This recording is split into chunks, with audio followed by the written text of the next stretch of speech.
আমাদের এক পেশেন্ট আমাদেরকে একটা প্রশ্ন করেছেন যে স্যার কোলোনোস্কোপি করতে তো সর্বোচ্চ কমপ্লিকেশন কি হয়। কোলোনোস্কোপি করার কমপ্লিকেশন কতগুলো হচ্ছে প্রসিডিউর সম্পর্কিত, মানে কোলোনোস্কোপি করতে যেয়ে কমপ্লিকেশন মানে হচ্ছে ক্ষতি হয় রোগীর, যেটা হচ্ছে অনেক সময় পারফোরেশন হয়ে যেতে পারে, কোলন ছিদ্র হয়ে যেতে পারে। এটা হচ্ছে প্রসিডিউর। আর প্রসিডিউর ছাড়া অনেক সময় কোলোনোস্কোপি করার সময় কার্ডিয়াক অ্যারেস্টেরও রেকর্ড আছে, হিস্ট্রি আছে, রোগীদের কার্ডিয়াক অ্যারেস্ট হতে পারে, তবে এটা সনাতন পদ্ধতির কোলোনোস্কোপিতে।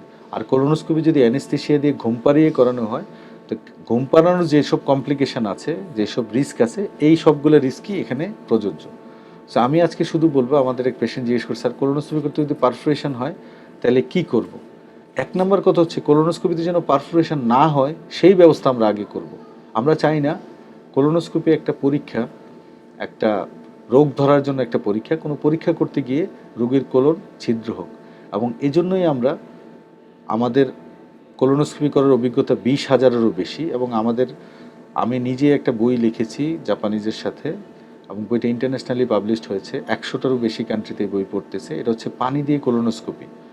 এই ক্যাপ দিয়ে কোলোনোস্কোপি করতে আমরা পানি ব্যবহার করি, এবং এতে পারফোরেশন হওয়ার কোনো সম্ভাবনা নাই।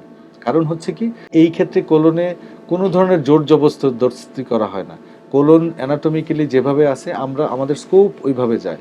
কিন্তু সনাতন পদ্ধতির যে কোলোনোস্কোপি, তাতে অনেক ক্ষেত্রেই আমাদের ডাক্তাররা নিজেরা না করে টেকনিশিয়ানরা কোলোনোস্কোপ ঠেলে কোলোনোস্কোপটা ঢুকায়, যেটা খুবই ভয়ঙ্কর। সেক্ষেত্রে পারফোরেশন হয়ে যেতে পারে।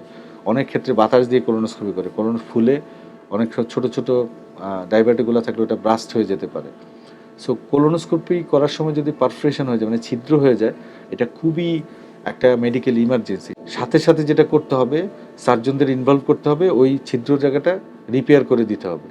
যদি ছিদ্র জায়গা রিপেয়ার করা না হয়, তাহলে অনেক ক্ষেত্রেই ইনফেকশন হয়ে, পেটে ইনফেকশন হয়ে রোগীদের বাঁচানো অনেকটাই কষ্টকর হয়ে যায়। আমাদের পদ্ধতিতে পারফোরেশন হওয়ার সম্ভাবনা খুব কম, কিন্তু যদি হয়েও যায় কারো ক্ষেত্রে, আমি বলবো সাথে সাথে যেন সার্জনের শরণাপন্ন হয়।